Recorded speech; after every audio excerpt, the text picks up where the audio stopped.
بسم اللہ الرحمن الرحیم۔ بہت سے لوگ ایسے ہیں جو کہتے ہیں کہ ہم دعائیں مانگتے ہیں لیکن قبول ہی نہیں ہوتی، اس وجہ سے نا امید ہو جاتے ہیں اور دعائیں مانگنا چھوڑ دیتے ہیں۔ اور بہت سے لوگ ایسے ہیں جو کہتے ہیں کہ ہم بڑے عرصے سے دعا مانگ رہے ہیں لیکن قبول نہیں ہو رہی۔ تو بات جو ہے اس کو پورا سنیے گا، ہو سکتا ہے کہ ایک آدھی کمی جو ہے وہ ہمارے اندر بھی ہو اور ہمیں پتہ ہی نہ ہو، جس کی وجہ سے ہماری دعائیں جو ہیں وہ قبول نہیں ہو رہی۔ تو بھائی دوستو، دعائیں جو قبول نہیں ہو رہی نا، ان کی 3 مین اور بڑی وجوہات ہیں۔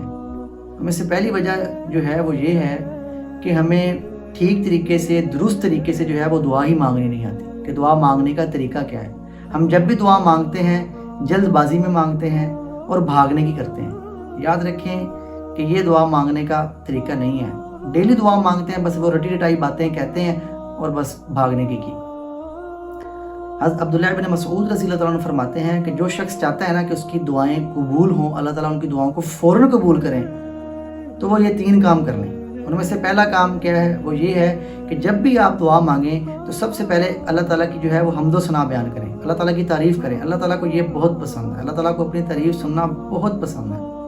اور نمبر 2، آپ صلی اللہ علیہ وسلم پر درود بھیجیں۔ نمبر 3 پر ہے کہ پھر اس کے بعد جتنی دعائیں آپ مانگنا چاہتے ہیں مانگیں، اللہ تعالیٰ تمام کی تمام دعائیں جو ہیں ان کو قبول فرمائیں گے اور آپ کی جو مراد ہے اس کو پورا فرمائیں گے۔ تو بھائی دوستو، یہ ہے اصل طریقہ۔ یاد رکھیں، دعا کے بارے میں مفہوم حدیث ہے، الدعاء مخ العبادہ۔ دعا جو ہے یہ عبادات کا مغز ہے۔ اس لیے جب بھی بھائی دوستو کوئی بھی عبادت کریں، قرآن پاک پڑھیں، روزہ رکھیں، جب بھی کوئی اچھا کام نیک عمل کریں تو اس کے فوراً بعد جو ہے دعا لازمی مانگیں۔ جب آپ دعا مانگیں گے تو فوراً جو ہے وہ اس نیک عمل کے بعد جو ہے وہ آپ کی دعا جو ہے وہ قبول ہوگی۔ اور دوسری جو مین وجہ ہے وہ بڑی اہم ہے، وہ یہ ہے کہ بھائی دوستو اس چیز کا خیال کریں، دیکھیں کہ ہمارے مال کے اندر جو ہے وہ حرام کی ملاوٹ تو نہیں ہے۔ یاد رکھیں کہ اگر مال کے اندر حرام کی ملاوٹ ہے تو بھائی دوستو کبھی بھی جو ہے وہ دعا قبول نہیں ہوگی۔ یاد رکھیں، اگر آپ حرم میں بھی چلے جائیں نا، خانہ کعبہ کے اندر بیٹھ کر بھی دعا مانگیں، اگر آپ کا کھانا پینا حرام ہے تو یاد رکھو کبھی بھی جو ہے وہ آپ کی دعا قبول نہیں ہوگی۔ اسی لیے حرام مال سے بچنا ہوگا۔ اگر آپ میں سے کوئی جو ہے اس کو پتہ نہیں ہے تو اس چیز پر نظر دوڑائے کہ میرے مال میں حرام کا شیبہ تو نہیں ہے۔ اگر حرام مال کی ملاوٹ ہے تو اللہ تعالیٰ سے توبہ کریں۔ جب آپ حرام کام سے بچ جائیں گے، حرام مال سے بچ جائیں گے تو انشاءاللہ تمام جو دعائیں ہیں وہ آپ کی قبول بھی ہوں گی اور منظور بھی ہوں گی۔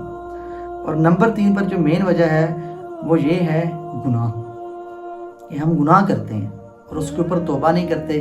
اسی وجہ سے جو ہے ہماری دعائیں جو ہیں وہ قبول نہیں ہوتی۔ کہ جب تک بھائی دوستو گناہ نہیں چھوڑیں گے نا، اس وقت تک جو ہے یہ دعاؤں والا سلسلہ جو ہے وہ کٹا رہے گا۔ اللہ تعالیٰ سے معافی مانگیں، توبہ کریں۔ اگر زندگی میں کوئی ایسا گناہ ہے، کوئی ایسی خطا ہے تو اس پر اللہ تعالیٰ کے آگے جو ہے وہ شرمسار ہو جائیں کہ اللہ تعالیٰ سے معافی مانگیں، توبہ کریں۔ جب آپ یہ توبہ کر لیں گے، گناہوں سے بچ جائیں گے، حرام مال سے بچ جائیں گے، دعاؤں کو جو ہے وہ یکسو ہو کر مانگیں گے تو خدا کی قسم آپ کی تمام دعائیں جو ہیں وہ قبول ہوں گی۔ مفہوم حدیث ہے، اللہ کے نبی نے فرمایا کہ اللہ تعالیٰ کی جو ذات ہے بڑی باحیا ہے، کہ جب آپ اللہ تعالیٰ سے دعا مانگتے ہیں نا تو اللہ تعالیٰ کو شرم آتی ہے کہ اللہ تعالیٰ جو ہے وہ دعا کو قبول نہ فرمائے۔ اس لیے اللہ تعالیٰ ہر دعا کو جو ہے وہ قبول فرماتے ہیں۔ اس لیے بھائی دوستو دعاؤں کو نہ چھوڑیں۔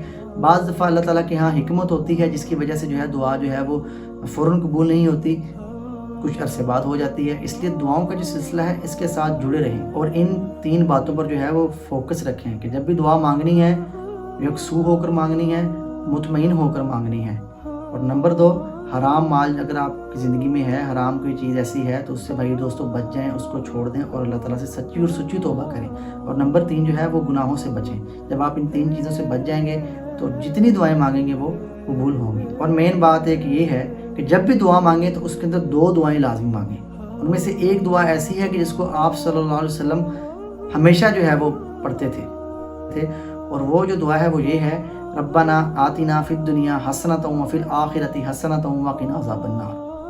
بھائی دوستو یہ دعا ایسی ہے کہ اس میں اللہ کے نبی نے دنیا اور آخرت کی بھلائیاں بھی مانگی ہیں اور آگ سے بھی جو ہے وہ پناہ مانگی ہے۔ یاد رکھیں اللہ کے نبی کا یہ دعا مانگنا صرف اور صرف امت کے لیے ہے، امت کو سکھانے کے لیے، ہمیں سکھانے کے لیے کہ جب بھی دعا مانگیں اس دعا کو لازمی مانگیں۔ جب آپ یہ دعا مانگیں گے نا تو آپ اس کے علاوہ جتنی بھی دعائیں مانگ رہے ہیں وہ تمام کی تمام جو ہے وہ قبول ہوں گی اور اللہ تعالیٰ آپ کو دنیا اور آخرت کی بھلائیاں بھی دیں گے اور اللہ تعالیٰ آپ کو جہنم کی آگ سے بھی بچائیں گے۔ تو یہ دعا جو ہے اس کو لازمی حصہ بنائیں، آپ کی تمام دعاؤں کے اوپر یہ اکیلی دعا بھاری ہے۔ اور نمبر 2، یہ دعا بھی لازمی مانگیں، اللہم انی اسألک علما نافعا ورزقا طیبا وعملا متقبلا۔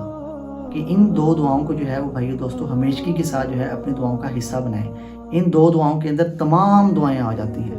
یاد رکھیں کہ جو دوسری دعا ہے نا، اللہم انی اسألک علما نافع، اس میں آپ اللہ تعالیٰ سے اچھے علم کی درخواست کر رہے ہیں کہ جو نفع بخش ہو آپ کے لیے بھی اور لوگوں کے لیے بھی، اور رزق آپ اللہ تعالیٰ سے مانگ رہے ہیں جو پاک ہو، جس کے اندر حرام کی ملاوٹ ہو ہی نہ۔ اور نمبر 3 پر جو آپ مانگ رہے ہیں عمل متقبلہ، کہ اے اللہ ایسا عمل دے جو قبول ہو۔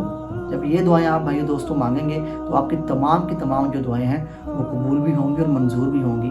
اللہ تعالیٰ آپ کا اور میرا جو ہے وہ حامی و ناصر ہو۔ جزاک اللہ خیر۔